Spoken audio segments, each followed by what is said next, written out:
of support work tends to lend itself to this kind of rapid fire, fast-paced, like firefighting, and it can be kind of relentless, like just get to the next customer, they're waiting for you, like focus, close, focus, close.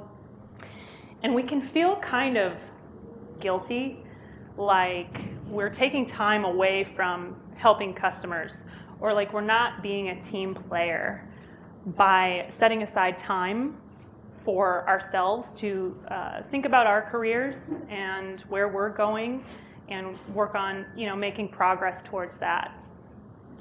But not doing that is a recipe for stagnation and burnout. Customer support reps are up there with first responders and social workers and teachers in terms of occupational burnout, which makes sense when you think about it, because one of the biggest predictors of burnout is consistently putting other people's needs ahead of your own. But the opposite of burnout is engagement. And the biggest predictor of engagement is making steady progress on meaningful work. So that's sort of the problem and the solution, right? If you're not thinking about what the next, say, 2 to 3 years look like for you in regards to your professional goals, you're gonna burn out. And I do not want that for you. I don't want that for anyone here. So that's what I'm here to talk about today. Like it's just critical to set aside time to think about what growth and progress look like for you. And you're here at SupConf, so I don't need to convince you that support can be a rewarding career. But since support, as we know it, as the people in this room practice it, is still kind of a relatively new field, and it's also evolving really rapidly. You might have some questions about what kinds of career paths are available to you. And if you look at these paths, and I'm picking on a couple people in this room as examples, you'll see that all these folks started out in frontline support, and while they're all still doing support-related or support-adjacent work, none of their titles are the same now. So that's kind of the good news, right, is that support career options are all over the place. We're not limited to a linear track. Like if you go to nursing school, you're probably going to wind up being a nurse, but support careers are all over the place. And that's kind of cool. We get to write our own ticket based on what interests us the most. The flip side of all that choice is like the tyranny of choice, right? Like if you're not sure what you want, that can kind of be the hard part. So show of hands, how many folks in this room have a pretty clear idea of where they're headed in regards to professional goals for, say, the next 2 to 3 years? All right, good. Now keep your hands up if you have a 5-year plan. A 10-year plan? All right, if you have a 10-year plan, like just take a little nap right now. Like you don't need this. Like you have my permission to tune out for the rest of the talk.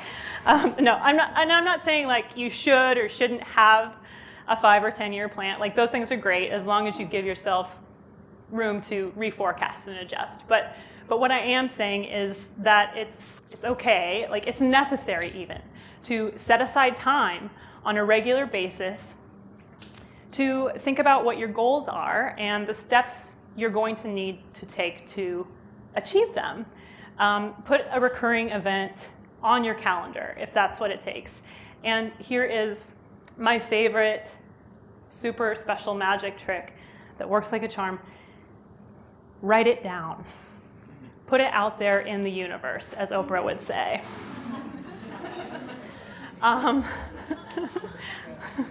This might seem a little woo-woo, but I promise you it totally works. Like the act of putting pen to paper and articulating your desires helps transform like this sort of nebulous, like, wouldn't it be nice kind of daydreaming into concrete goals that you are actively working towards and making progress towards, even subconsciously sometimes. So think about what you want, write it down, and then tell your leadership, tell your supervisor, make them a partner in getting you where you want to go. And where you want to go, you have a couple choices, and this kind of goes for every field, but if you work in support and you want to grow your career within or adjacent to this field, you've got a couple options. That is people leadership or domain leadership. So either management or specialization as an individual contributor, what Hootsuite, I think, calls the guru track, which I love. So I'll go over both of these, starting with people leadership. If people leadership is what interests you, great. There are positions opening up in the C-suite, like all over the place right now for chief customer officers. Boeing has one, FedEx has a chief customer officer, Allstate, Dunkin' Donuts has a chief customer officer. And that signifies like a corresponding growth of opportunities downstream from that, right? Like as more and more companies buy into the value of real customer support, the kind of work that the folks in this room are so great at, more and more of those opportunities for team leads and managers is going to open up as well. Another show of hands, because we just love doing these at SupConf. How many folks do support leadership now after having done frontline support work? Awesome. So the rest of you, like, look around. Keep your hands up. Keep your hands up. The rest of you look around. You can talk to one of these people and ask them for their story and how they got to where they're going. Okay, you can put your hands down. Sorry to volunteer you, by the way. I just figured you'd be helpful. Like, wild hunch. But yeah, you can ask these folks like how they got to where they're going. And where's Andrew Spittle? He's around here somewhere. All right. Okay. So for example, he's the head of support at Automatic, which is some like 180 support people there. Do I have that right? Automaticians? Yeah. What? 198. 198? Okay, cool. And the happiness team there is broken into like 21 individual teams. Each of those teams has a team lead who's responsible for coaching and individual feedback. So that is 22 support leadership positions just within one company. And yeah, granted, like Automatic is a bigger company, probably, especially compared to the size of a lot of the companies that are represented here. But getting in with a larger or a growing company is a really great way to fast track your growth as a support leader, if that's what interests you. That's how Taylor Morgan became the support lead at Survey Gizmo. She's going to say hi to you. I was hired as a support hero myself. You hear that? When the team was fairly small. And after about a year and a half, all of the people I was hired with were moving into other positions, and we were at a good period of growth where it made sense for us to take some of the people that we had hired in other positions and move them into either development or sales or QA or whatever. And we still do that. So she's saying she doesn't. Yeah, that's a good spot to stop. So Taylor knew she didn't want to move into sales or development or QA or whatever, but she knew she liked working with people. And so when she was talking to her then manager about what was next for her, she said, well, I think I kind of like your job, to her manager. And her manager said, well, that's great, because I have other opportunities coming my way. And so they were both able to get what they want. That's how Taylor was able to move into a support leadership position. And a huge part of that was just figuring out what she wanted and telling her manager, voicing that to her supervisor. All right, so other side of things, domain leadership. And again, by domain leadership, I mean specialization as an individual contributor. Any kind of leadership that doesn't mean managing people.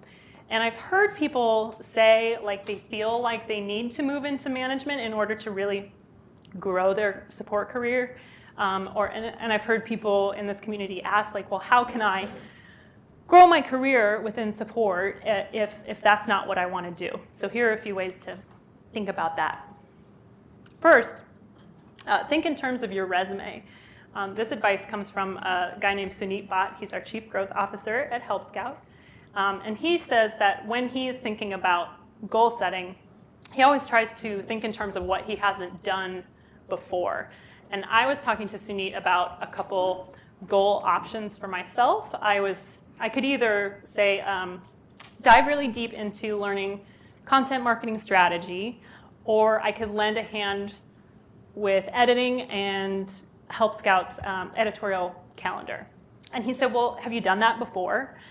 And I realized, like, yeah, I have. I could jump in on the editorial stuff because I've done that before, no problem. But where are the gaps in my knowledge? Like, where are my biggest opportunities for growth? It's definitely with the content marketing strategy side of things. So that's what I'm focusing on now. And next quarter, when I think about all this again, I'll look at it, I'll assess where I am, and I'll go from there. But thinking in terms of your resume just means like asking how you can add a new notch in your belt. Second, specialize. I was a writer and editor before I took a support position at Basecamp about 5 years ago now. And I kept writing while I was working there. I would contribute to knowledge-based documentation, and I would blog for Signal versus Noise when I could. And I wasn't working towards anything super specific. It was just I was continuing to develop this skill that interested me. But when the writing position opened at Help Scout, I was like, oh yeah, that's mama's. I'm gonna get what's mine. And that's how I got to what I'm doing now. And it's like, yeah, support writing, heck yes, I'm in. Jim McKenzie, also at Basecamp, he dove really deep into API documentation and started taking on more of the complex cases that required like more technical knowledge, and people noticed and essentially created a tier 2 support role for him there. Carissa Phillips at Campaign Monitor, she was doing frontline support and deepened her email deliverability skills and was able to move into a new position that way.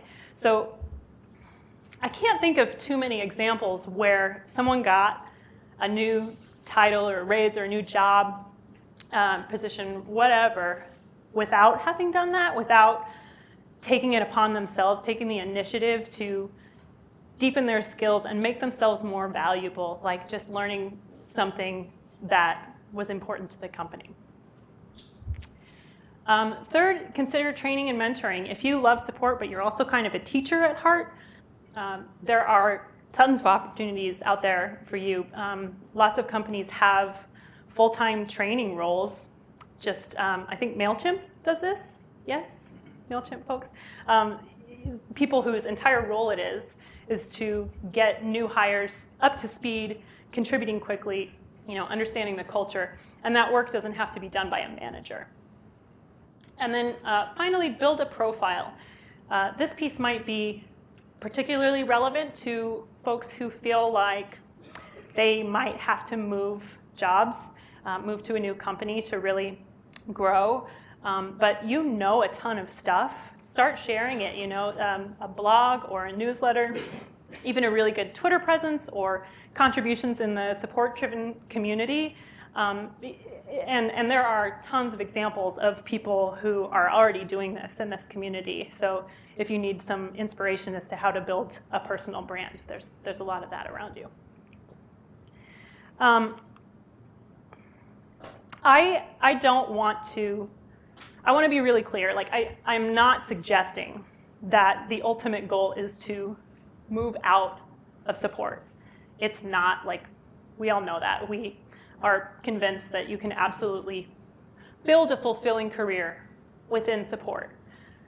What I am suggesting is that it's okay to be honest that our experience in support can lead to all of these other opportunities. And that's part of what makes support like so awesome and special. We have all these paths available to us. We are exposed to the entire company. And we get to take our empathy for the customer with us wherever we go. And that is huge. Like that is going to set you apart and differentiate you and make you utterly invaluable. And it doesn't diminish support when people do decide to evolve into other roles. Like if anything, it elevates it, because then you have all these customer-focused people scattered throughout the company, and they've been in the trenches, and they can advocate for support in these sophisticated ways that people who don't have that experience can't. They're just farther removed from those concerns.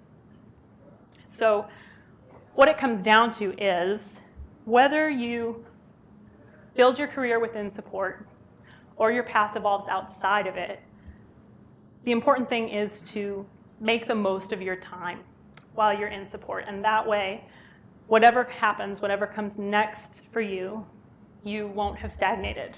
You'll have grown. If you're interested in learning more on this topic, I recently wrote an ebook about it you can find here. Feel free to holler at me on Twitter, shoot me an email, come up and say hi. I'm always happy to chat. Thank you so much. You are a super attentive audience. Enjoy the rest of SupConf.